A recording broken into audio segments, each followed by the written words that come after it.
All right, guys, it's time for the Next Level Guy Show, a men's interview, interest, and improvement-focused podcast featuring interviews with the greats from all industries to help you better your life. Each week, a new episode features an interview with one of the greats, covering all aspects of their story, from life hacks to tips and protocols that have allowed them to live life on the next level. We then highlight concrete action steps that you can use to improve your life. And now, your host, Ian Dawson McKay.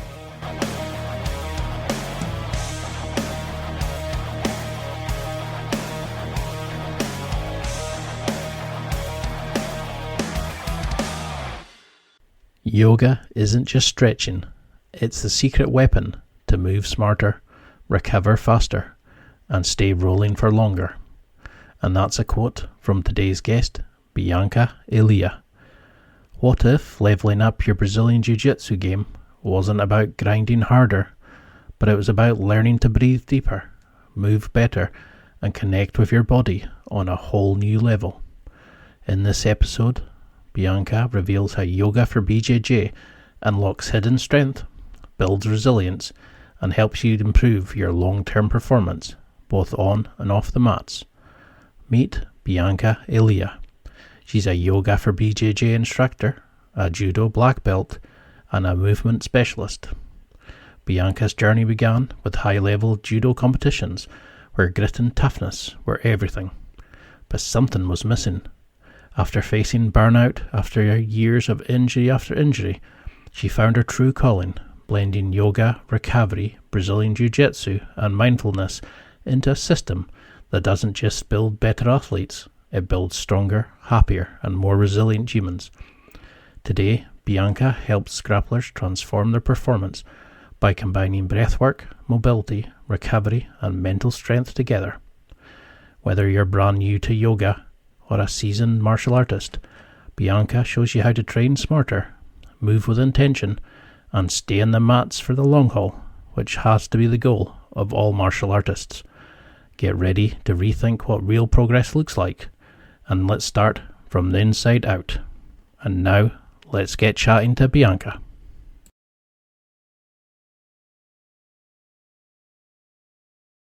Thank you so much for coming on the show. I've been a big fan of your content now for quite a while, but for people who don't recognise the name, and you're going to explode in popularity, how would you define who you are? Thank you. Thanks for inviting me, first of all. And yeah, secondly, well, how would I define? So, firstly, I'm a yoga teacher. That's my main thing, yoga. And then I'm also a BJJ practitioner. So I managed to combine the two of them somehow. And I think this is what defines me. I'm a yoga teacher which does BJJ. Therefore, I combine the two. So I do yoga for BJJ. So, yeah. And so you're originally is it from Romania? Yeah. I'm Romanian, yeah. So how did you, because in your history on your website, you mentioned that you trained jiu-jitsu now, but you trained judo from about 6 years old, I think it was, and you were very good. You were training with Olympians and stuff. How did you get into that? My dad. So my dad is a big fan of martial arts. He used to do martial arts himself and lots of other sports, but we also had some other family friends which were already into judo. I'm not sure, but judo is it was quite big in Romania when I was little. I'm sure it still is, but so he sent me to training and I just loved it straight away, and honestly it just became my personality for a long time. A long time, I think 4 years. It's not that long really, but it felt long because it was very intense. So I started when I was a kid, and I was quite aggressive straight away. So I became good quite quickly. Then I got noticed and I got asked to join the national Romanian team, which luckily was also in my city. This is how I made it there. I started then training. I remember I was training in the morning before school, and then I was going to school, and then I was coming back to training in the evening, and we were training 6 days a week. I only had Sundays Jeez. off, and literally, and I was like 13, 14 by this point. So my body literally became to fall apart, and eventually I had to stop because it became too much for me. And I felt like, I don't know, like we didn't have proper education. And I think there's a lot of the cases, even nowadays, the coaches are just pushing, pushing, pushing.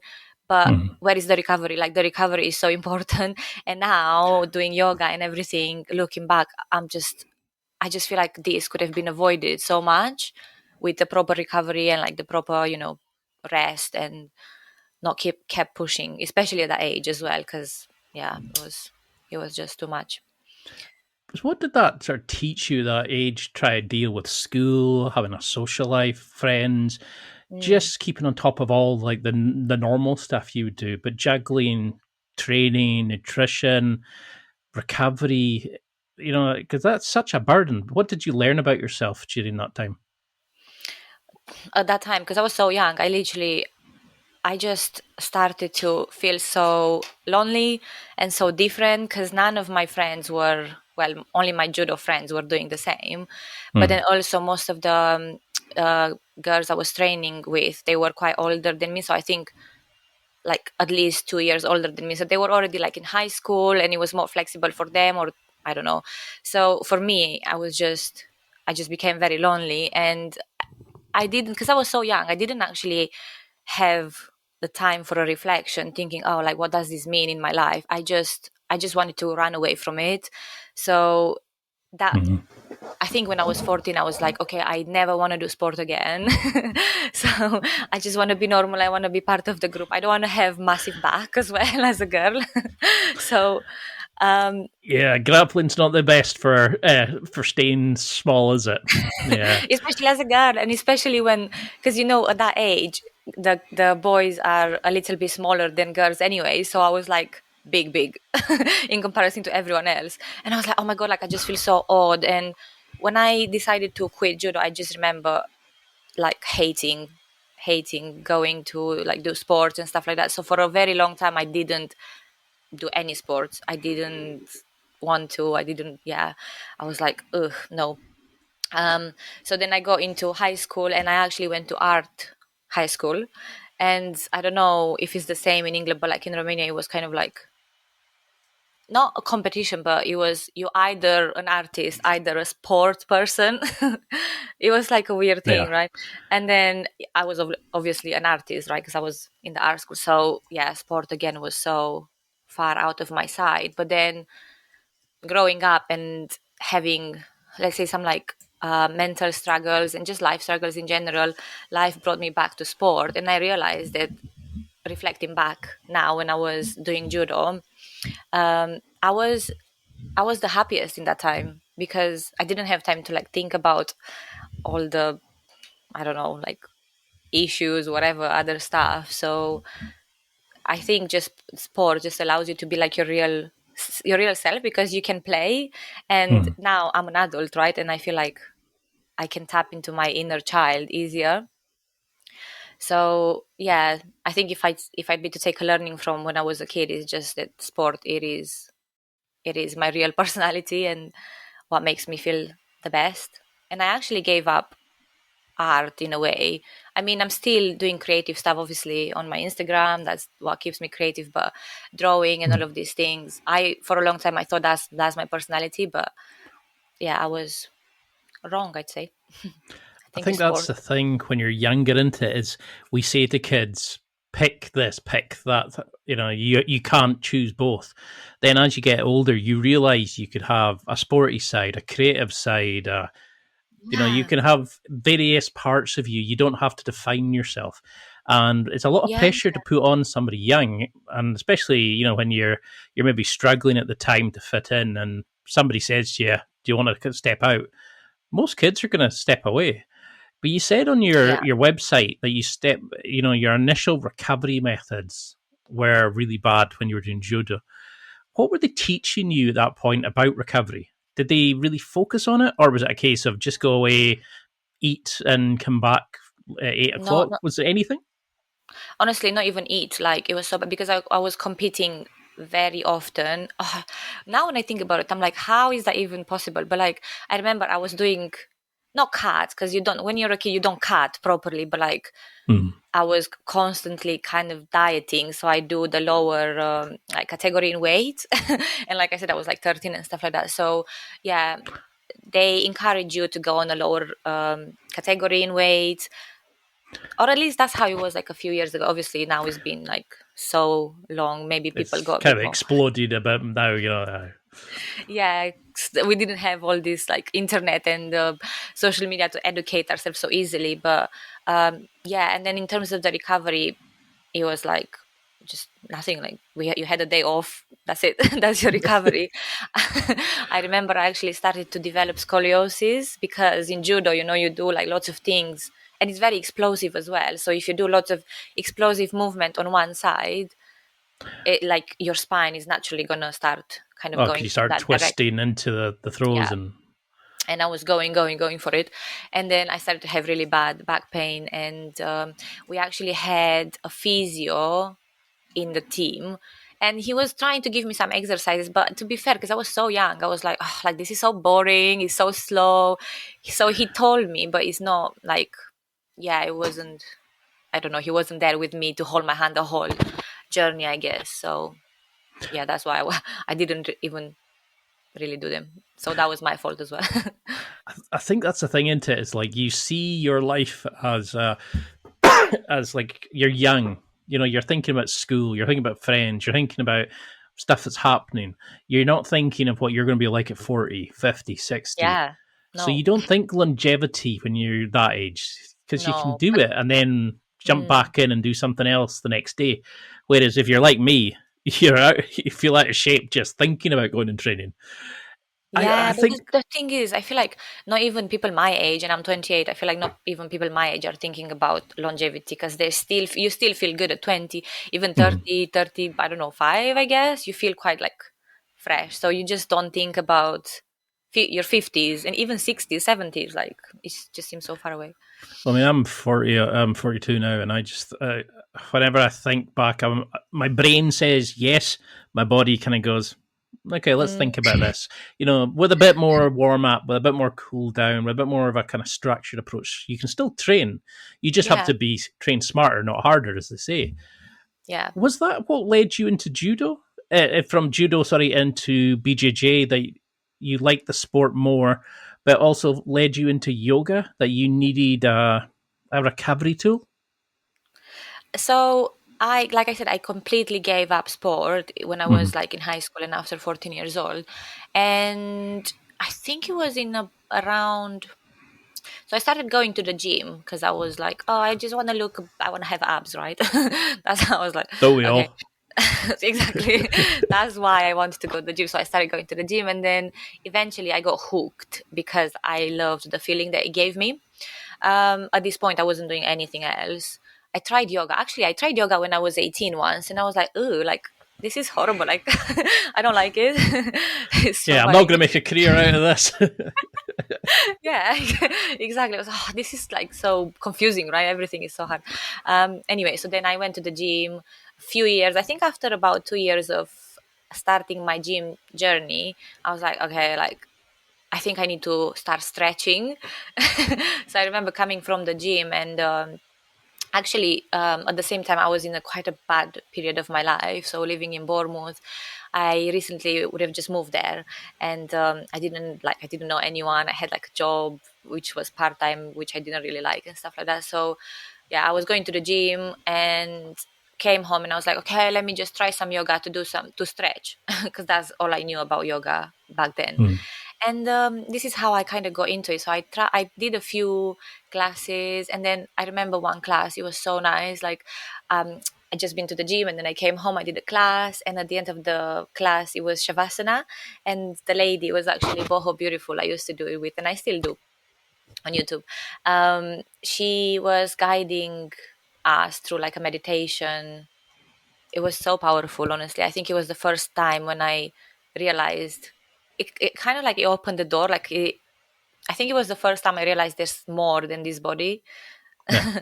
So I managed to access my inner self and my inner world, and I was like, oh my god, this is amazing. So I continued to use the meditation and dive deeper into yoga because of my mental health situation and stuff like that back then. And then I just fell in love with the physical part, of course, and then I discovered all these like advanced poses, and I had really a lot of fun with them. But then through them I realized you can go so much deeper into the mental side of things and the spirit. So yeah, this is how I became hooked. And then in parallel I because I started to get back into movement, I started to really crave judo, and because I started to tap into this inner child, right? So I was like, oh, like, wouldn't it be so nice to just do a sport like I used to do? Because I remember I used to have so much fun, and eventually I just joined a BJJ class because that was very close to judo. Of course, I like to say that judo is you start with judo and then you finish with BJJ, right? No. So yeah, and I just fell in love with it straight away because it felt quite natural in my body and I could get the moves well up to a specific percentage, but yeah. And do you find that sort of the cross training helped? That doing the judo gave you that good grounding, that it Yeah, kind of almost felt natural. That at least the yeah, stand up game, and you kind of understood the mechanics of levers and throw yeah, points and all that kind of stuff. Did you pick it yeah. up quite quickly at the time? I think so, yeah, to be fair. I mean, comparing to other people that joined at the same time, I would say it's because I was already firstly used to the aggression from judo. Like, I'm not scared. No, honestly, I'm not scared to be like dragged around, right? Or to drag people around. So that was one. And then secondly, I'm used to the gi because I started in a gi. Of course, judo is in a gi. So that was quite familiar. Everything felt familiar to me. And then in judo, you also do lots of groundwork anyway. So of course you don't submit, but you do. I even competed in only ground judo competitions, if that makes sense. I don't know. You just No. hold the person down for like a specific amount of time, and then this is how you win. But yeah, so for that reason, grappling felt natural to me. And then yeah, I just had to learn what actually BJJ means. So like all the positioning and the more the theory side of things. Because that's the thing, isn't it? Is like they say it's the gentle art, and you're literally beating the crap out of each other, and then you shake hands at the end, and you appreciate the combat of it. And I suppose it's the closest a lot of us get to like wars and like proper fighting and stuff. And Yeah, to be it's something that fair. it helps us like cognitively as well as Mm, physically. But did you mhm. start noticing when the people you trained with were coming into it not having a clue about how to recovery, not able to figure out how to help their body? Did you see them getting like nagging injuries? Oh What my was the? God. Did you see the same problems that you saw in judo? Yeah, even worse, of course, because you're older, so your body is a bit more stiff naturally. And then also, if you're not coming from a sports background and you start BJJ, your body is not athletic and is weak, so you're gonna get No. injured. And to be fair, I'm saying that, but I was in the same boat because at this point, when I started BJJ, I was already practicing yoga, but I wasn't like, oh my God, like I'm such a yoga girl, like doing it properly. So I was just doing classes every now and then and like doing a stretch there and there and meditation. So I was kind of combining the different aspects of yoga in my own way. And then I started BJJ and I actually slowed down my yoga because I was so obsessed with BJJ. I was just training that. And I started to get injured so often. Oh my God. I remember I had my wrist, my uh, back, my ankle, literally everything in the first 6 months, right? And then I was like, no, actually, yeah, because I had my back injury. So I started to develop herniated disc. I was like, okay, I think this is the calling to get back into yoga properly. So I started to do yoga again properly, and yeah, eventually my herniated disc started to get better, and then I could carry on with training jiu-jitsu as well. And I was like, wait a second, there's like these two things, like they just go hand in hand. Like you can. I mean, you can. I don't know how people can, but I feel like in my view, you can't do one without, like, you shouldn't do one without the other. So yeah, and then I actually it was a coincidence, but at this point I found online some people, they were doing, have you heard of Budokan yoga? I've heard of it. I've never. I don't think I can think of what it looks like. It's like it's Budokan yoga is like the mixture of martial arts movement with calisthenics, with of course yoga, and it's basically all into a yoga. It's like a new type of yoga, let's say. Yeah, and then I discovered this. Actually, if that explains better, Budokan is called like the warrior yoga, or like the way of the warrior, if you translate it word by word. Anyway, and yeah, I discovered this person, and I was like, oh wow, these things actually exist already. So okay, so I'm gonna dive deeper into this. And around that time, I decided to actually get qualified as a yoga teacher. So I started to take my yoga very seriously at this time. Of course, in parallel training BJJ. So this is how they kind of grew together. So, what is it about that? Because something I really like about your content, like on your TikTok, etc., is you'll show a video and you'll say, "Well, you don't think yoga matches jiu-jitsu," and you'll show a position that you hold in yoga and how it could be part of side control or how it helps your triangles or whatever. Yeah, How do yoga? How do they go hand in hand with jiu-jitsu? What is it you think that they help each other I just, develop? do you know that meme which says BJJ is just involuntary yoga? I think that just explains Like the holding best. people with their clothes on. Yes. Yeah, right. So if you know you're going to get folded in a specific position, why don't you just fold yourself and get comfortable there? And then from there, you're going to have more options to Fair point. control, move, right? Yes. So this is my view, honestly. Like, yeah, when you get, I think the best example for me that I always like to give is when you get stuck in like a stuck position. Honestly, a lot of people are really struggling there because you can't breathe. Your back is so tense, like you just can't get in that position. But if you manage to stay there comfortably, then honestly, you're just so much in a better position in jiu-jitsu because you can actually do lots of stuff from there. So you make it a lot harder for your competitor to do things to you, right? So I think, yeah, in that way, it helps you get in better positions. But that's just the physical part of things. It's also to do with the breathing, like, to be fair, if you can be a black belt, but if you can't breathe properly, you, you can't really do much, can you? No. So of course, if you're a black belt, you will learn anyway, because in that amount of years you'll just develop. Yeah, there's the shortcut, and I think that's what yoga is.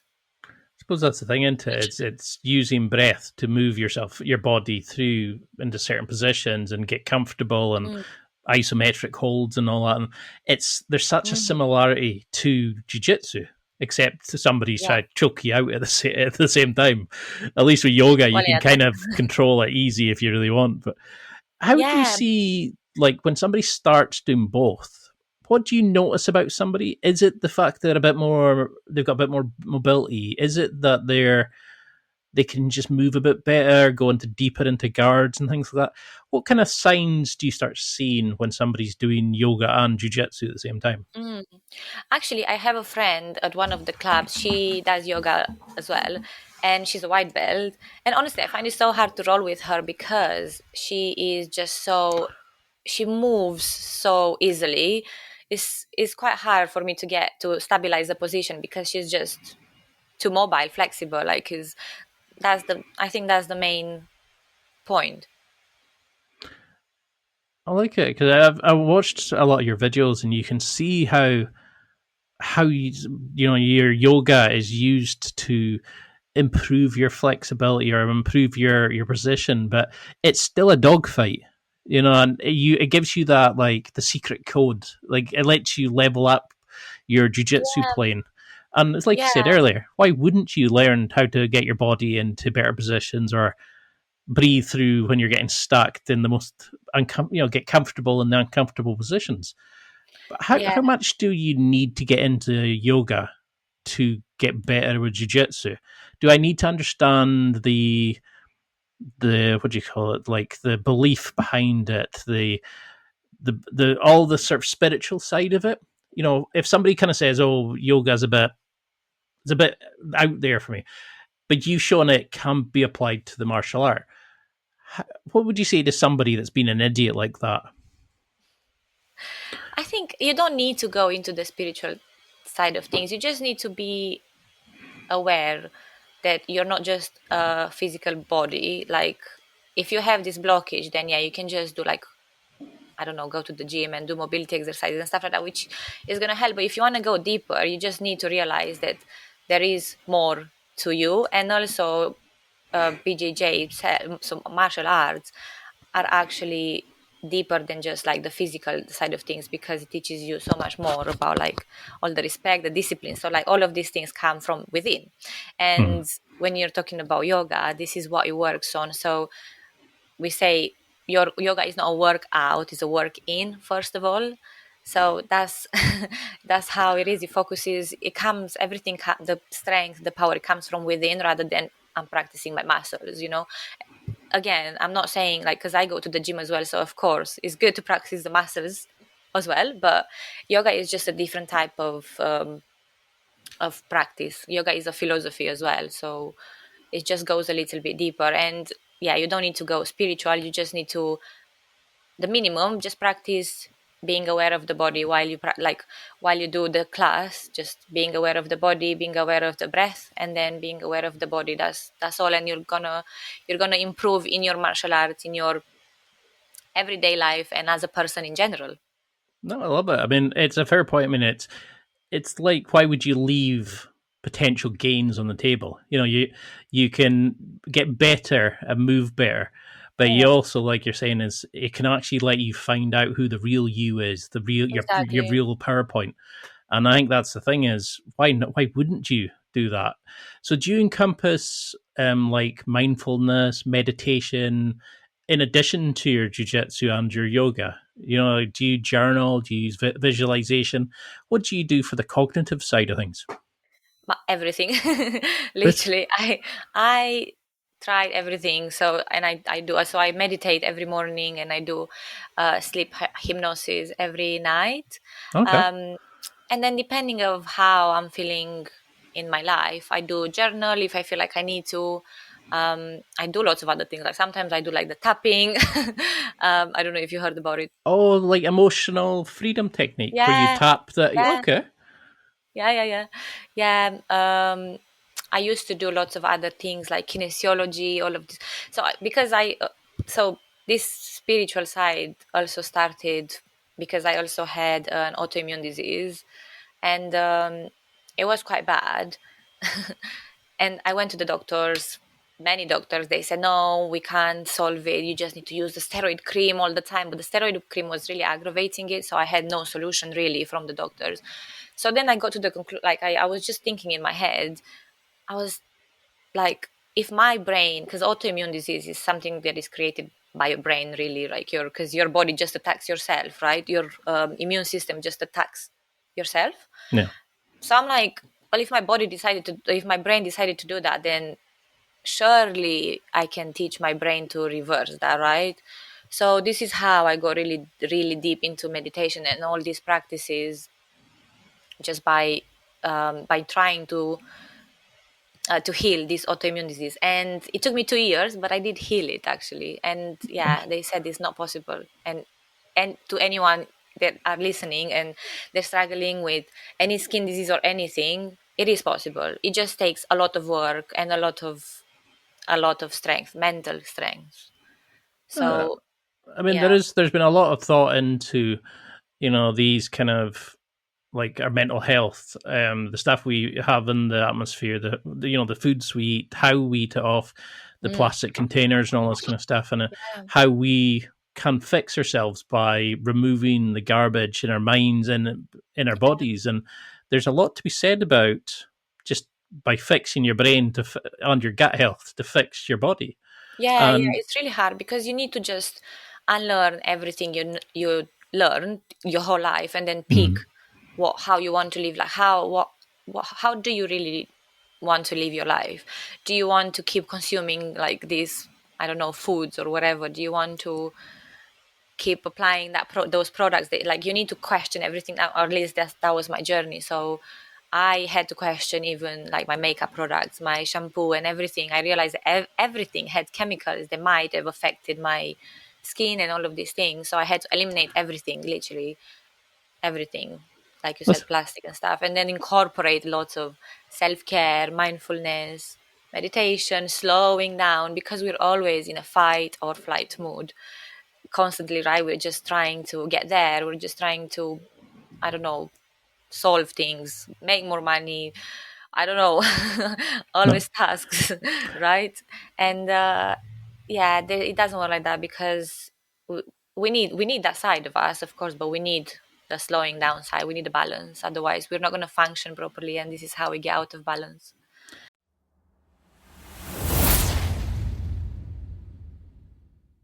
It's time for a quick break. There are millions of potential products to buy, so how do you know which ones are worth your hard-earned money? Simple. You go to nextlevelguy.com/affiliates and explore those that will transform and improve your life.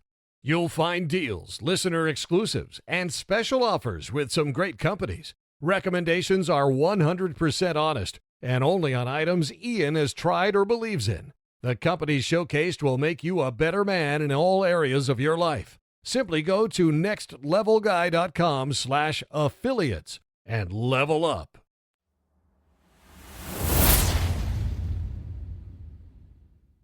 Because I think that would help so many people just listening if they just said, take all the crap out, slowly add it back in to see what works and what doesn't, add in the self-care, do some visualization, and it would help them find their version of their true power, like you did when you did the mindfulness. But you were saying there about balance. If I said to you just now, you've got to do a class in the morning, you've got to teach people, you are doing your jiu-jitsu class yourself, and you're going off to get your latest tattoo, and you're doing this, and you're doing that. Yeah, okay. How do you balance that? I mean, how do you put in strength training, seeing your friends, doing your yoga?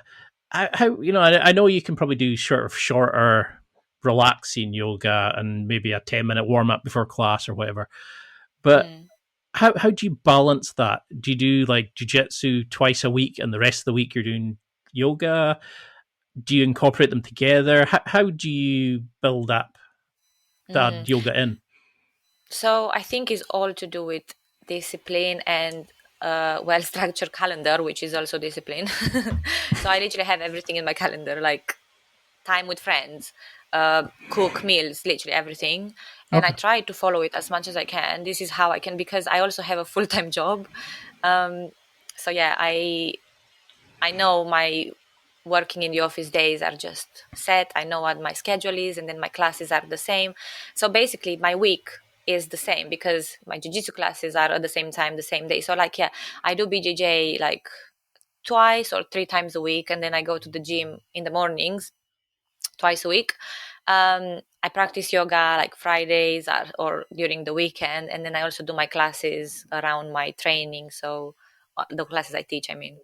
So yeah, it's just I am when I'm talking, like, yeah, I know I'm talking about balance, and I could say I'm a bit too much at the moment. So I am trying to find a better balance in my life, but I have my tools, and I think having the weekend to kind of slow down a bit. I think I also have ADHD, so I think that's a good thing for me, because it allows me to do all of these things because I have lots of energy.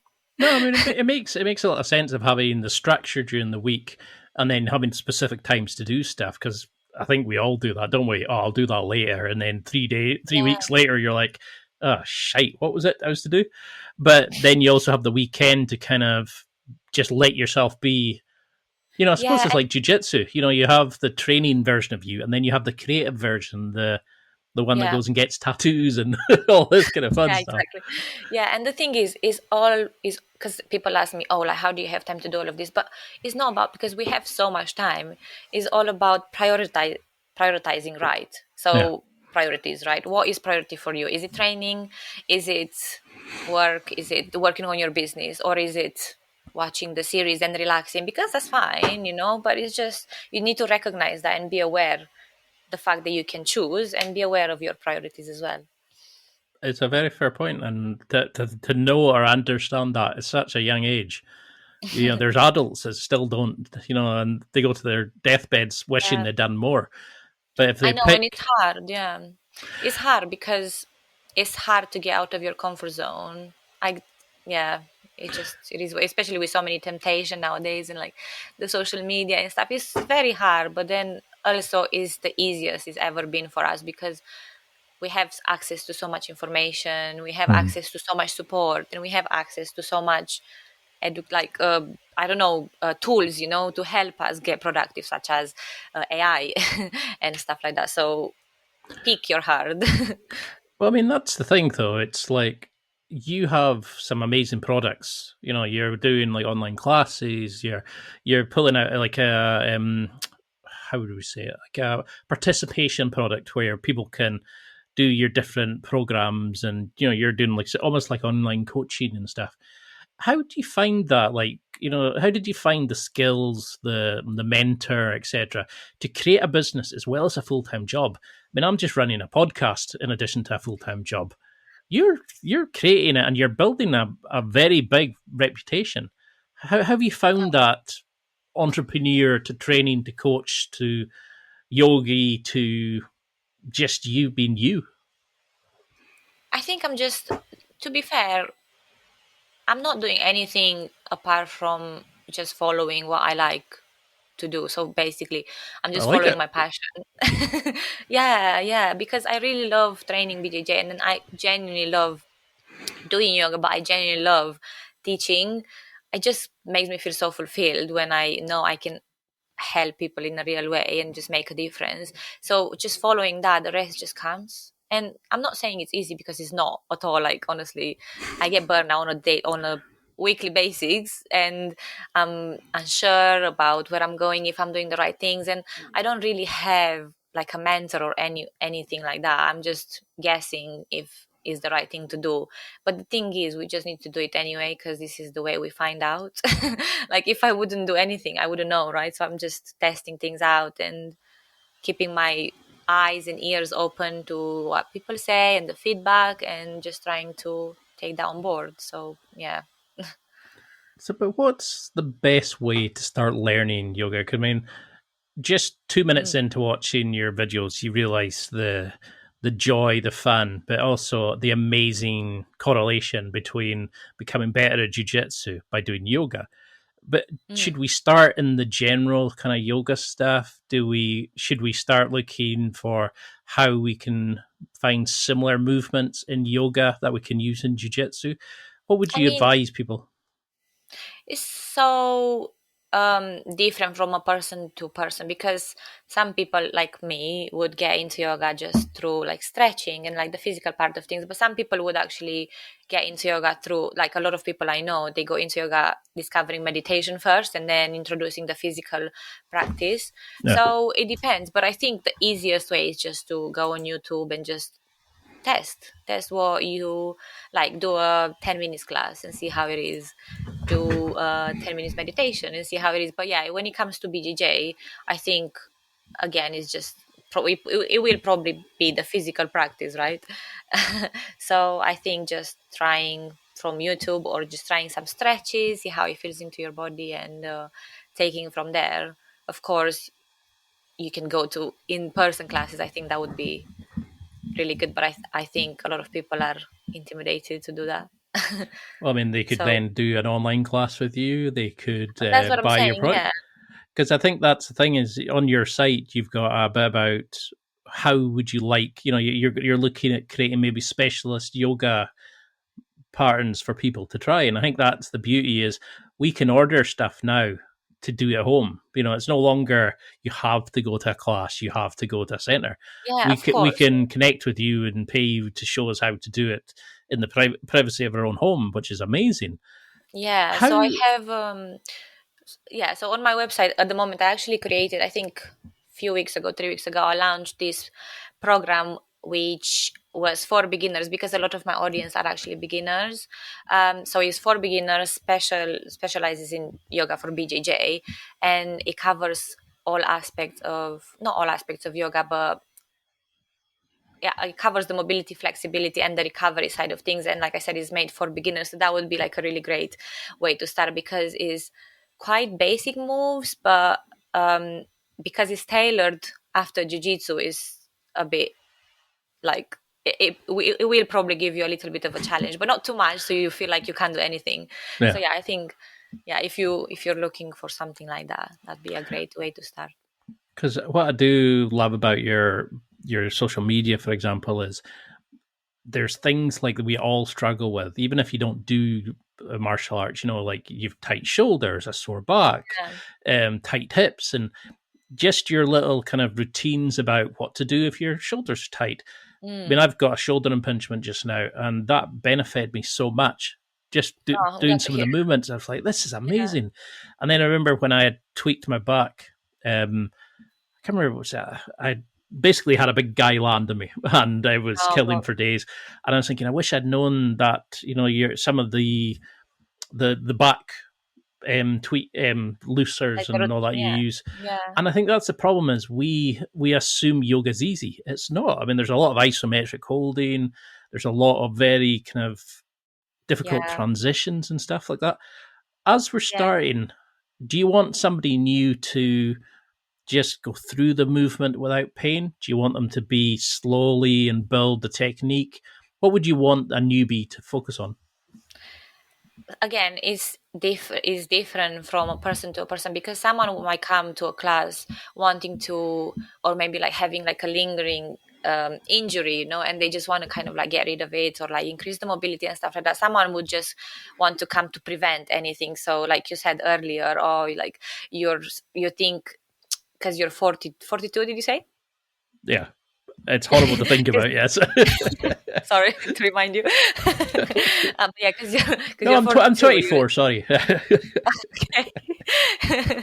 I can hope. Anyway, yeah, sometimes it's you're just thinking about that longevity and like later years. And then some people actually start yoga for that reason, because they want to feel better for a longer time. Some people start yoga because they already have issues. Some people start yoga just because they're stiff. And, so it depends of each person's need in particular. But I think generally just go into it with an open mind. Because like I said, when I started yoga and when I did my first class, I didn't like it. So it be quite like confusing, or it might seem either too easy or just too slow or something. But just go in it with an open mind and just try more than once. And like go slow, breathe. Yeah. Because that's what I was going to ask, is like, how do you breathe through yoga? Because a lot of people, when we're weightlifting, when we're doing a lot of sports, we hold our breath because you're so focused, you forget to kind of concentrate on letting your breath out. How should you breathe? That's what we do in yoga. So we basically, a good way to practice this is one breath, one movement. So for example, in yoga, we do like inhale, reach your hands up, and then exhale, release it down. Inhale, do something else, exhale, something else. Do you know what I mean? So every movement has a breath. Yeah. So that's a really good way. And then in yoga, we don't focus on the movement first. We focus on the breathing first. So when I cue the breathing first, if that makes sense. And then by practicing that, you're literally going to take that with you in real life. So if I'm in BJJ, if I'm like rolling with someone, I can actually listen to the person's breath and know if they're close to tapping or if they're tired, or I just feel their vibe. Because you're so in tune with, once you're so in tune with your breath, you realize you are in tune with the other person's breath. So it's really big advantage as well. Another one for jiu-jitsu. I suppose it makes you a better jiu-jitsu for your subs, because you're kind of realizing you're almost like an anaconda with your chokes. You realize as they struggle, as they breathe out, you know to pull it tighter, and you just know how long is left. Like because that's a scary thing, isn't it? It's like these like medical guys doing jiu-jitsu, they know like which way to push something because it's not meant to go that way to get the tap. And so when we start, should we be is it a full body process? Should you be looking at doing a hip one, then or ankle movement one? Should we break it down into stabilization versus opening versus kind of just flexibility, or should we just do an all body thing, or does it depend on what you want and what you need and your history of injuries? Again, it depends. So it depends because some people come to me and they're just like, oh my God, I really need some yoga because I have really tight hips. And I'm like, okay, in that case, we're going to work on hip mobility, hip flexibility. And then, of course, all the time, every time, we're going to work on body awareness as well. So that just comes.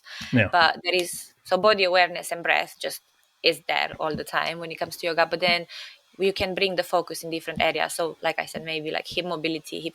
To be fair, mobility in general just should be part of the training anyway. So mobility is the base of the movement, and you just is a non-negotiable. So you just need to do that anyway. But then again, like I said, there are focuses where you can practice more. I suppose that's the thing, isn't it? You look at what you want out of it to Exactly. what you challenge. How long should you be holding positions for? Should you just go through movements and go from one to the next? Should you hold it? What's the best return for it? Like say if you go into a transition that, like where you go a push up and you do like the Hindu push up and you push your head up, should you hold it at the top or go straight into the next movement? What's the best kind of approach? Sorry, do you mean so like when you do yoga? Oh, sorry, yeah, for yoga. What's the best kind of thing? Should you just go from movement to movement to movement through a pattern, So it or should depends. you hold? Again, it depends because so we're stretching, right? Is holding, you just need to hold it for a bit longer. So I would say, I always like to say minimum 5 long breaths. So when you think about the time, I mean, when you think about how long to hold the pose, again, don't think about the time, think about the breath. That's another way to I love exercise your that. breathing. Yeah. So if you do like a forward fold or something, just count your breath. And I like to do minimum 5 long breaths. If you want to practice your mobility, then there's no holding because you're practicing your range of motion. Yeah. So we're moving. Again, it depends. So if you're doing like a vinyasa flow, that's going to be one breath, one movement. So you're not holding any pose. But if you're doing like a hatha class, you hold not each pose, but most of the poses you hold them for longer. So maybe like 10, 20 seconds. So like again, 5 to 10 breaths. Yeah, does it answer your question? Yeah, that makes a lot of sense because I like that idea of focusing on the breath because then it removes you from thinking of the struggle. You're thinking on the breathing, but you're centering yourself on one specific thing. Yeah, I really like that idea of.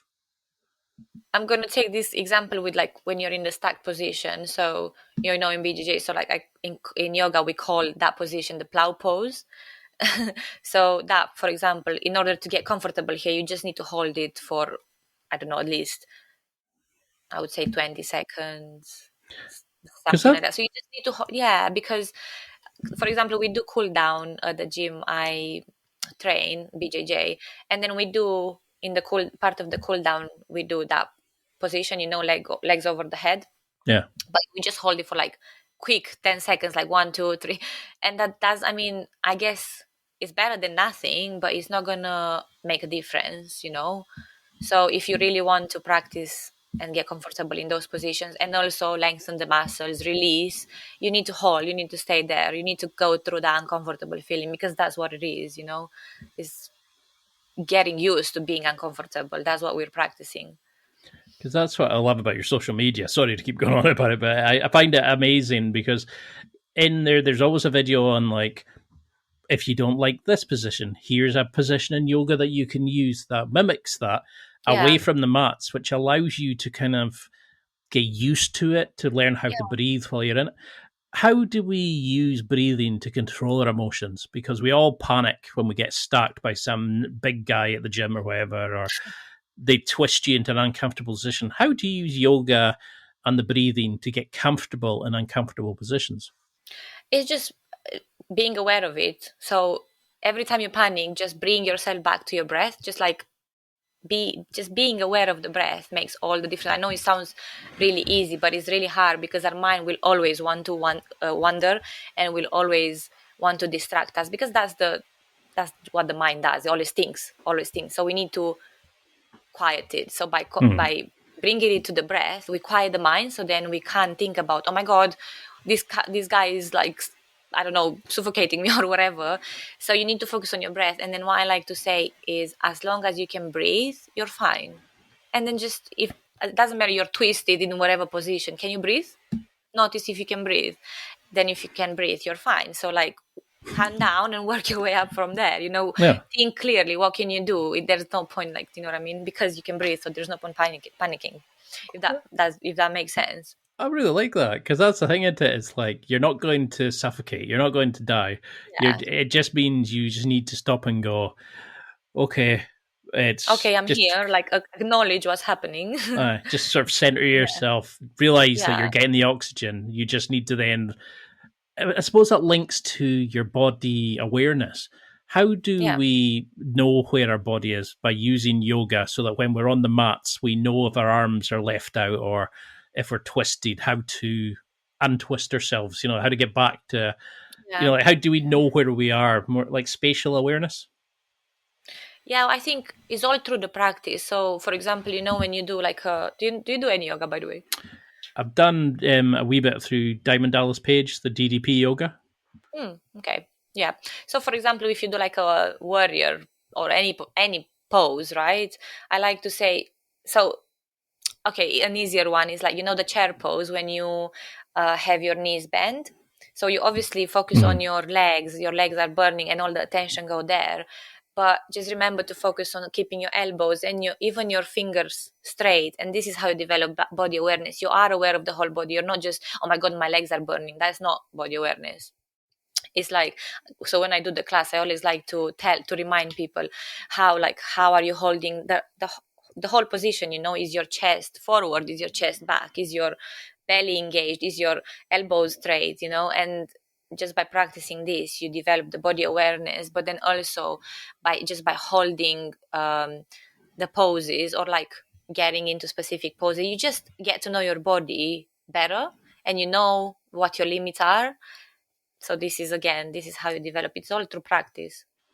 And what's as you're moving through the different motions and like stretching, and you're maybe doing things you haven't done since you're a kid, what is a good pain and what's a stop right now pain? Is it a sharp stabbing pain? Is Yeah. pushing the muscle just a wee bit more than normal good? You feel a bit of stretch, but a sharp pain is a stop. What do you Yeah. teach people? I always like to say, if it's just an uncomfortable sensation, you're fine. Just breathe through it.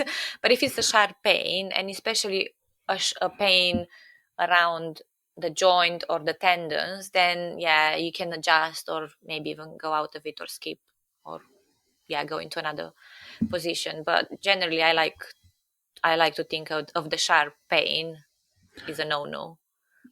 That's probably a key for a lot of life as well. What do Then you you also see? need to identify, because if you stretch, it feels quite hard sometimes, and you just need to identify: is it your brain telling you, no, get out, oh my God, this is so hard, or is it actually a sharp pain? So it's practice. So if you really feel like your brain is telling you it's a sharp pain, you can just go out of it, but keep practicing and keep being aware of what your brain is telling you, because the brain is not always right. I suppose that comes down to the mind-body awareness, doesn't it? You're having Yeah, that mind-body connection. You're suddenly using muscles you probably never used in a long time. yeah. And when you have somebody that comes to you new, do you put them through just a standard yoga thing to see where they're struggling? Do you get them to fill out a questionnaire? Like, how can we analyze our current self to see, oh, I'm tight in my hips, I'm tight here, like, how can we see where we're struggling? So it depends, because in person, yeah, I like to do a few poses with the person and test them out. But in online, I do have a form, and then I ask lots of questions there. And then from the questions they tell me, I do create either a basic flow, so depending of their needs, a flow that I think is suitable based on the questions. And then from there, we he goes or she goes through the flow, and then we just revise, and yeah, we can amend. So there's always feedback. So if I came to you and we started doing yoga and I was like, holy hell, Bianca, you've changed my life. I'm super fit and I'm feeling more controlled and able to deal with being stacked. I mean, well, I used to do powerlifting and I could barely get my legs over my head because I used to deadlift a lot, but I Hmm. couldn't. I was so stiff everywhere. I couldn't move. I was Yeah. out of breath going up steps, for instance, because I did so much weightlifting, but not a lot of cardio. So I wasn't Yeah. designed for life. As- but how do we use yoga to benefit jiu-jitsu? How, not just the mobility, how do we roll better? How do we understand, like how do we become better on the mats by using yoga? So it's just by practicing, you will automatically develop all the I would say the control and the awareness. So when you go into the role, you're not gonna, because I remember when I started to roll first time and I wasn't that deep into yoga, I was just like going crazy, right? Like no control, nothing. I was just going for the role. But when you actually learn about yourself, and like we said, to develop all this body awareness, you develop the better mobility and stuff like that. You're just going to be more controlled on the mat overall. Hmm. You're going to be more respectful of your body, and then of the other person's body, and you're just going to be able to think more clearly generally.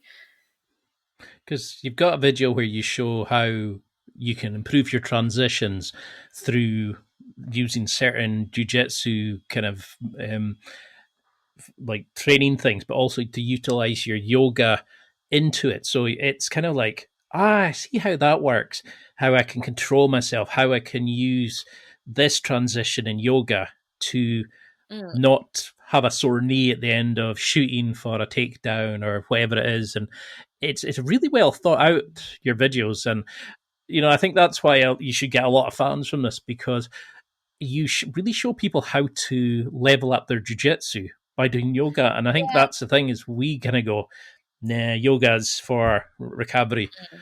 But it Well, is life-changing in talent and skill development. So how do we build this in? Do we do like a 10-minute in the morning, 10-minute at night, just after a class? How do we make it a consistent habit? again, it depends because everyone has different lives and different training patterns.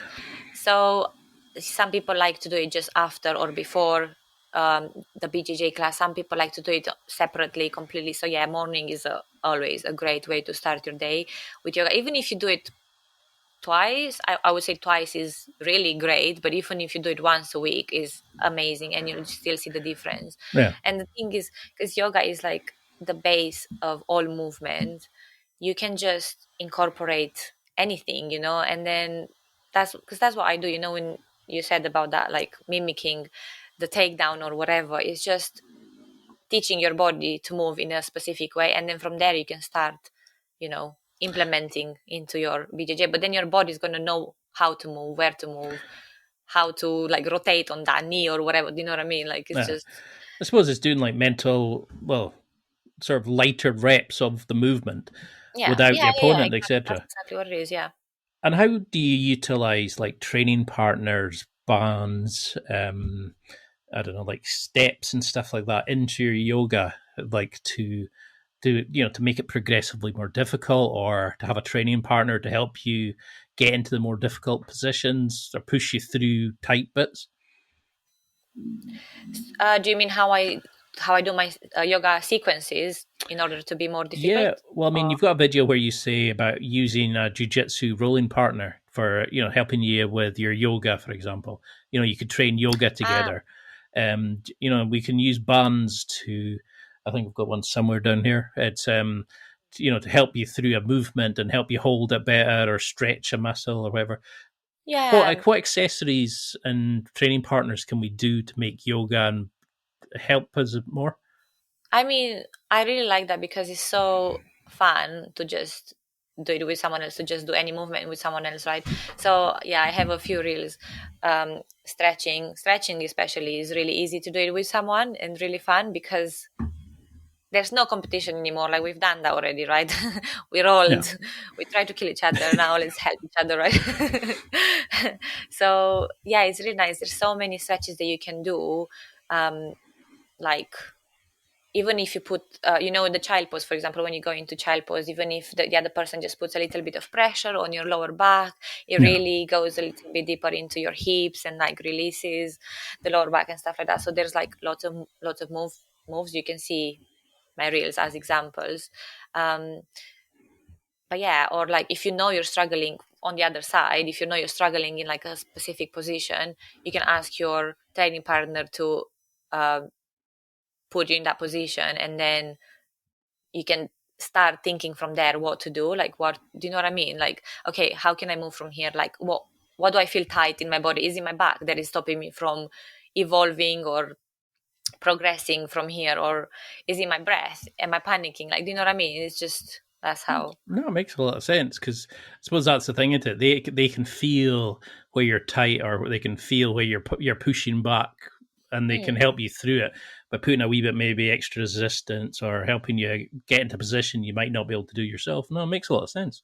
Yeah, What kind of if time? you feel like your neck is stiff.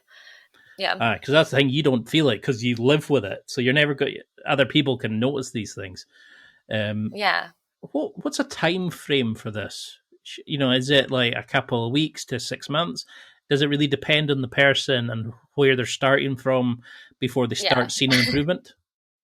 Yeah, it definitely depends of your current level, but I would say you can definitely still see results in even a month. If you do it twice, a week, you definitely see results in a month. So from whatever level you are, but yeah, I would say if you want to proper like implement and like keep them with you, you need to say like a 3 month thing.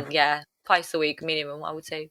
And what are you looking for? Are you looking in terms of just a bit more flexibility? Are you wanting them to come back and say to you, I could get deeper into that guard? Or how do we know we're going the right way? So you just feel it in your body, like because when I work with someone, I always ask them, how do you feel it in your role? Like, do you feel anything that improved? And then we can take it from there. So again, each situation is different for each person, but everyone is going to feel it differently, right? So yeah, you might feel I had a person, he really improved his hips, but then he realized he's got a problem with his shoulders now. So then I'm like, okay, so you know what I mean? Because you focus on your hips only for like a long period of time, but then when you let something else out of sight, it gets tight, right? Because so you always need to kind of revise. So you just, again, being aware. I like that. I like that idea of like that. You're always juggling the different demands, but it's like anything, it's just try to keep our system going. Yeah, exactly. All about balance. So how do we then work with you? Like, say if somebody came to you just now and said, right, you've sold me on this. I really want to try it. Sounds great. I want to work with you. How do we become the best student for you? Like, do you want us to come and do an online class with you, and then we work on a specialist training program? What can we do to be the best student for you as a teacher? So I have like I said, the form on my website, and people can fill up their requirements there, and then this is how we can actually work together one-to-one. So I can create personalized or customized programs, or even a class which you can repeat. So if you can tell me your needs, and for example, if you want to practice yoga once a week, then I'm going to give you one good sequence which matches all the requirements. So maybe you want to go into your hips and neck, I don't know. And then, I'm going to create the sequence around that. And from there, we can revise it on 2 bi-weekly or monthly period. And then, go from there. And so if you were to sell yoga for BJJ just now, if somebody said to you, okay, why should I take your product? This is a perfect chance to sell it to people listening, because if they come this far, they're very interested. What do they get from buying your products and working with you? They literally get everything else that is missing from BJJ. So basically, all the flexibility that you need is there. Like I said, mobility, which is the base of everything, is there. And also, the recovery is so important. So, yeah, in my 4-week program, this is how I thought about it. I thought about the perfect package, which I thought based on how I feel, how I used to feel, and based on all my colleagues at Jiu-Jitsu. So it's all like based on feedback, and this is what they gave me, and this is how I created the program. So it should be a complete package of what every BJJ practitioner needs. Like, and you can do it in the privacy of your own home. You can do it at your own pace. Yeah, of course. So it's online, yeah, and you can access it. It's lifetime access as well. So Okay. yeah, yeah. I mean, I think that's the best thing about it is it shows your belief in it that that you can do something that they can do by themselves and that'll change their lives, or they can do online classes and then they can take it to a deeper level with you. I mean, I'd love to do another Yeah. interview at some point and go into deeper things. I know we're kind of tight for time today, but I think there's so much about this that is so beneficial to every grappler, and people should be Yeah, for definitely sure. buying this. But what would you want them to take from this? I mean, this is your first podcast, you were saying, and you seem a natural at this. You seem the person that we could easily fall in love with and train and think, oh, you're amazing. You're such a good coach. You're so easy to absorb. How how do you want people to use this? Because not just following you on social media, how do we then think, okay, I am going to do this. I'm going to change my life. I'm going to become fit, healthy, mobile, etc. What do you want them to do as a challenge or a reminder going forward? It's just starting small. So identifying first, just stopping from where you are and taking a moment to see where are you in your body, in your life, what do you actually need right now, and then just take one thing and then focus on that thing, whether that's to do, of course we're talking about BJJ here, right? So whether that's to do with your I don't know, you get injured too often. So maybe that's because you train so much, or you train too much, or maybe because you don't have a proper recovery routine. So start there, start looking into recovery. Like I said, yeah, you can look into my program. It's got recovery side as well. Just start with anything. You can also look through my videos and do like little stretches. So even that, it makes all the difference. So yeah, if I'd be to give something out of this, is just to say that recovery is as important as training. It's like literally 50-50. Like you can't neglect it. You will be forced to take it otherwise.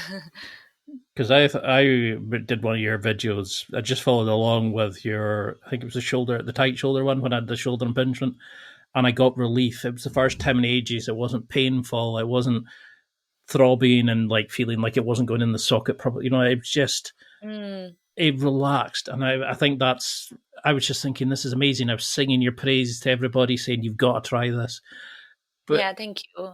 until we can get you back on and we can do some more and I can get you on other people, etc., how can we find you? How can we follow you on social media? How can we buy the products? How do the online classes? Buy your 4-week training program, etc. How can we keep in touch with this journey you're on? So the easiest is on my Instagram. This is where I'm most active. So bianca.yoga.bjj.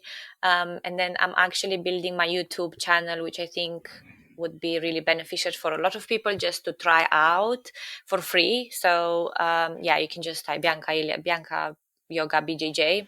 And then also my website. So Bianca Yoga bjj.com, and then you can find my products there. So like I said, the one-to-one personalized plans, and also my 4-week plans for beginners. I also have a PDF an injury prevention guide. So yeah, you can find all my products there. Of course, I'm going to keep updating them and adding new things, and then also on TikTok. So I'm starting to build my TikTok as well, but yeah, mainly on Instagram.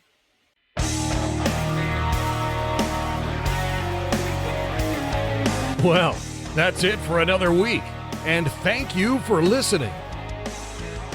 It's now time to take what you've learned and use it to develop and enhance your life with the key points mentioned. Listen, try it, embrace it, use it, and crush it. Now's your time to hit that next level in your life. If you liked this episode, then please leave a comment on the show notes or a review of the show on your podcast platform. Everything helps evolve the show. Until next week, keep seeking the next level in your life.